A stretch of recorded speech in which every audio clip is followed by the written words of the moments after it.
every Tuesday. We can be a part of every auxiliary in the church. But if you are not living right, if you are not doing right, see, you can walk around with this mask all you want, but God knows it, and God will not respect or accept your sacrifice if you're not living right in His eyes. He said your sacrifices are meaningless in my eyes. The people turned their backs on God and they separated themselves from Him. They separated themselves from the same God that delivered them out of the house of bondage. The same God who they prayed to for 400 years. When He delivered them out of bondage, they turned their back on Him. The same God that kept them in the wilderness, in the place of the unknown, when they didn't know how they was going to eat. They didn't know how they was going to drink. The same God that gave them sweet water to drink in a bitter place. The same God that gave them quail to eat when it wasn't no meat. They turned their back on Him. The same God that kept His promise and gave them a promise. The same God that brought them to a place of greatness. The same God that established their comings and their goings. They turned their backs on God. Isn't it ironic, Brother Callahan, that when we're in bondage and we're going through some stuff and when we're going through terrible times, when things are not working in our favor, isn't it ironic how we always depend on God? Isn't it ironic when things ain't moving the way you want them to move, how you always in God's face? Isn't it ironic that when things ain't right, we want to have that special relationship with God? Yes. But the minute everything is fine, have mercy, Jesus. The minute when things seem like they have worked out, the minute when we freed up, the minute when things begin to look brighter, we take our will back and forget about God. Come on, somebody talk to me. I know I'm not the only one that has been guilty of that. Somebody tell the truth and shame the devil. I know I'm talking right. Yeah. Oh God, please help me. Oh God, please help me. Oh God, please help me. Oh, thank you, God. Thank you for helping me. Now I can do it the way I want to do it. Yeah. Now I don't need you that much. I don't got to pray that much. I don't got to fast that much. I don't got to come to church that much because the life that I live is the life that I want to live. And God, right now, I can't include you in my life. Oh, my God. Help us, Lord. Because I want to do what I want to do. Help us, Lord. But what happens? Again, we find ourselves in a place of bondage even greater than the bondage that we were subjected to before. But praise God. Because even though we rebel, He still finds grace. Thank you, Lord. Even though we fall short, He still continues to love. Thank you, Lord. Even though we mess up all the time, He still has mercy. Thank you, Lord. And even when God can find fault in our raggedy lives, He forgets about the fault and continues to give us what we need, Mr. and Mrs. Raggedy Life. Our God is so awesome. He's so awesome that He always gives us the opportunity to get it right. He will not condemn, but He uses every mistake. He uses every shortcoming not to push us away, but to draw us closer to Him. He's so awesome that He gives us chance after chance, time after time to repent, clean up our act, and get right back in good standing with Him. And He don't have to, but God, He'll come. And He said, this is Isaiah 1:18, because He loved you so much, like a father loves a son. He said, come here, baby, let's talk about this thing. He said, come on, let us reason together. He said, though your sins be as scarlet, they shall be white as snow. Come on, talk to me for a little while. Tell me what's wrong. God said, where did I mess up at? Why did you turn your back on me? Come on, though it be red like crimson, I will make it as wool. In other words, church, God says no matter what we do, He's always looking for an opportunity to turn it around for we can be what He always intended us to be, and that is blessed of the Father. That's the type of God we serve, church. We don't serve no spooky, wooky God. We serve a merciful God that is good, and His mercy is always and forever. His mercy is everlasting upon everlasting. And when we miss the mark or drop the ball, God don't put us on the bench. He gives us the opportunity to stay in the game. Come on now. See, people will condemn you. People will shut you out.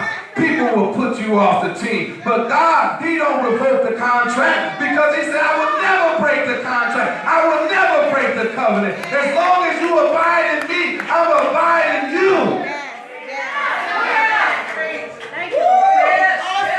Three sins. In the text, we see the result of their rebellion. Women couldn't give birth.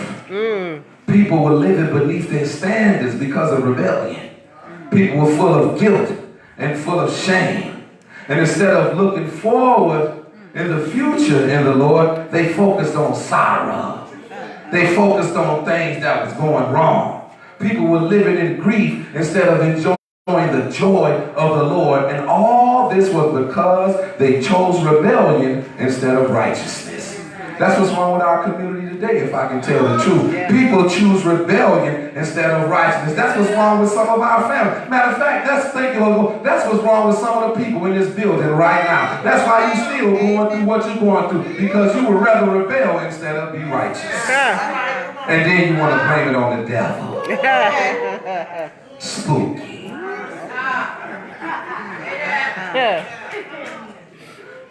Because of their rebellion, this is what the Lord says. For a small moment I have forsaken you, and for a brief moment I have abandoned thee.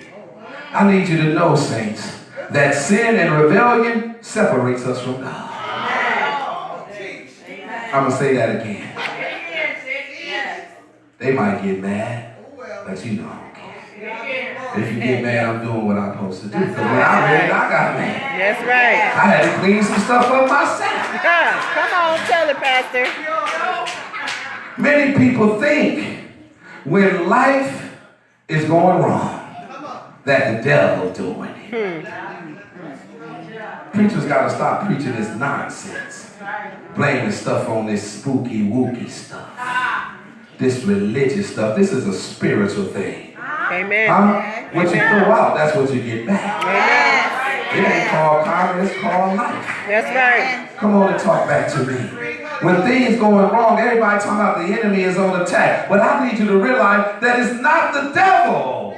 Many times when we find ourselves living in sorrow and living in lack and feeling the spirit of guilt and shame and not being able to move forward, there's something in our life that's not pleasing to God. There's something in your life that you're doing that's causing a problem in your life. You better think about how you living, what you're saying, and what you're doing that's causing your life to be the way it is. And I tell you, baby boy, baby girl, they don't have nothing to do with the devil. That's right.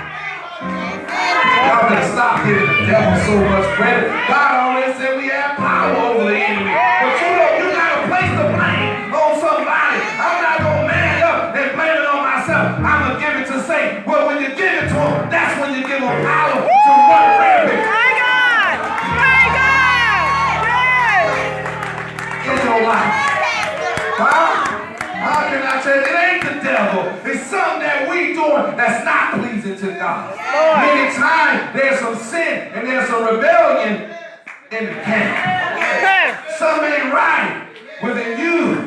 That's why David said, I know something ain't right in me, God. I can't do it myself, but I need you to create in me a clean heart and renew a right spirit within me so I can be a right standing with God, because I am a man after his own heart. Many times, there's rebellion and sin in the camp. That is what causes God to remove his presence. My God. My God. And we know when the presence of God is not around, because we're always sad. We're always angry. We're always aggravated.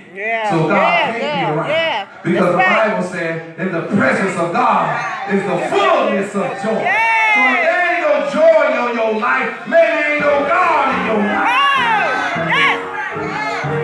In his presence, there's power. So if you walk around powerless and everything is out of control, maybe you ain't tapped into the power who controls your life.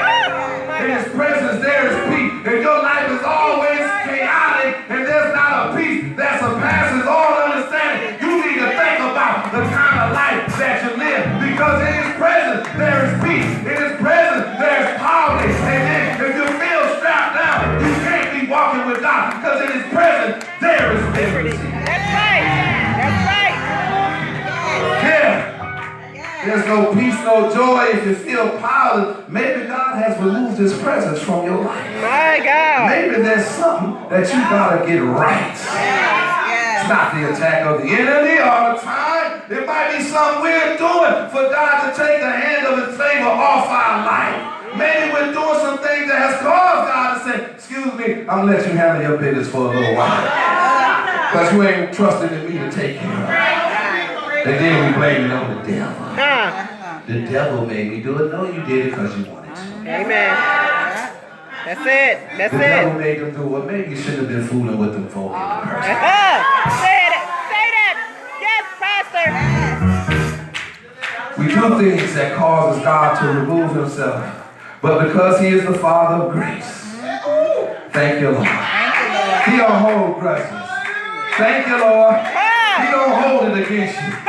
He said he throws it into the sea of forgetfulness. But he has to let you know for a minute, I got to do some chastisement because who the Lord loves, he corrects as a father does the son. What son would ask his father for something to eat, and his father would give him a rock? Chastisement don't feel good at the present time, but after it's over, it's going to produce something bountiful and beautiful. Come on, somebody, and talk back to me. Maybe it's some stuff that we need to get right. But God said, I know because I love you, baby. For a minute, I gotta dismiss myself. Y'all remember growing up and you disrespected mama or daddy and they ain't talk to you for a day or two? Mama, what's wrong? And they just look at you like you know what's wrong. Daddy, what's wrong? And they look at you like you know what's wrong. But they never put you out the house. They never stop feeding you. They never stop providing for you. But they had to let you go through some things for a little while so you can see how important mama and daddy is. Well, that's what God does. He got to let you go through some things so you can realize and understand who God really is. Preach, Pastor. Yes. He's a father of grace. He says for only a brief moment I will not be there. Because he's love, he only leads for a little while. He'll only be gone for a little while. Because he's love and he will love, he will continue to redeem us. For he said, with great compassion, I'll bring you back into my bosom.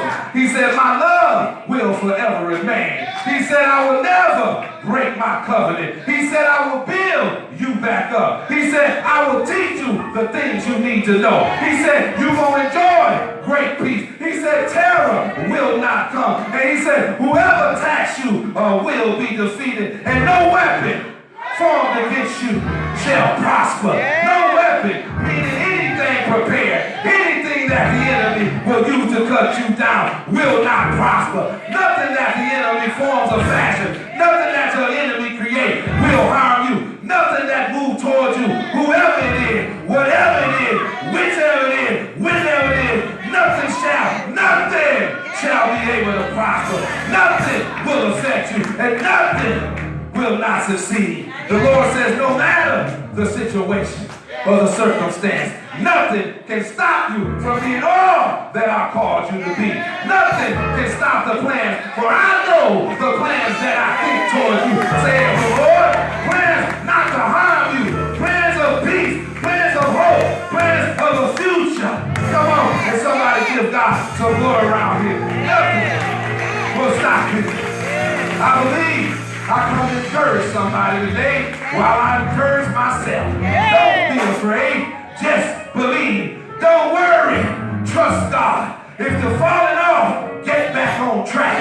If you miss the mark, keep trying until you get it right. Don't let the enemy tell you that God does not love you. I know that God loves me, and I know that God is full of mercy based on what he already done. And I believe the Apostle Paul said, because of this, I am convinced that neither life, nor death, nor angel, nor demons, nor principality, or power, nor things in the past, nor things to come. I don't care how high it is, I don't care how low it goes, or any other creature will be able to separate me from the love of God. And no weapon formed against me shall prosper. David said, therefore, I will not be afraid. by the terror by night, nor the arrow that flies by day, nor the pestilence that walk in the darkness, nor the destruction at the waste of noonday. 1,000 shall fall by my side, and 10,000 by my right, but it shall not come nigh to me, because no weapon formed against me shall prosper. No weapon formed against me shall prosper. God said, for a moment, I'm going to forsake thee, but with great mercy, I'm going to get back with you. In a little while, I'm going to hide my face. For a moment, I'm going to hide my face. But with everlasting kindness, I'm going to show mercy upon you, and everything is going to be all right. No weapon formed against you shall prosper. God said, I created the destroyer. I created the blacksmith. I created the iron. And you don't got to worry about it, baby, because everything is going to be all right. Don't you know everything's going to be all right, church? No weapon formed against you shall prosper. It just won't work. I don't care how they plot. I don't care how they scheme. I don't care what they plan. They can disrespect. They can hate all they want. But no weapon, nothing they orchestrate, nothing they can fashion, nothing they can form can harm you. No weapon, no nothing, no anything shall harm you. And everything is going to be all right. Somebody give God a round of applause. Everything is going to be all right. God puts us through so he can get us to. Y'all better remember that in the Holy Ghost. You gotta go through some things. You gotta go through your wilderness before you get to your promise. Because in the wilderness, all ungodliness has to fall off. Come and testify Moses. Come and testify Aaron. Come and testify everybody 20 years and older. I got to let that stuff die off before I get my people to their promise. Because God is not going to let you distort the promise. So praise God when you're going through something. Because all things work together to the good of them that love the Lord and are called according to his purpose. You got to tell yourself everything is going to be all right. The songwriter says sometimes you have to encourage yourself. Sometimes you got to speak life to yourself. No matter how you feel, speak the word and you will be healed. Speak over yourself. Huh? Speak over yourself. Encourage yourself in the Lord. And tell yourself everything is going to be all right. Last Sunday night, me and my uncle was standing in front of my baby house. And we didn't know what was going on. My Uncle Neil told me, he said, Kenny, this ain't even about you. This is about you. Yes, Lord, yes. Do you really believe what you preach every Sunday? Do you really believe the book that you read? Well, stand firm on your faith and trust the God that you know to be true. And let him work this thing out. He said, nephew, everything is going to be all right.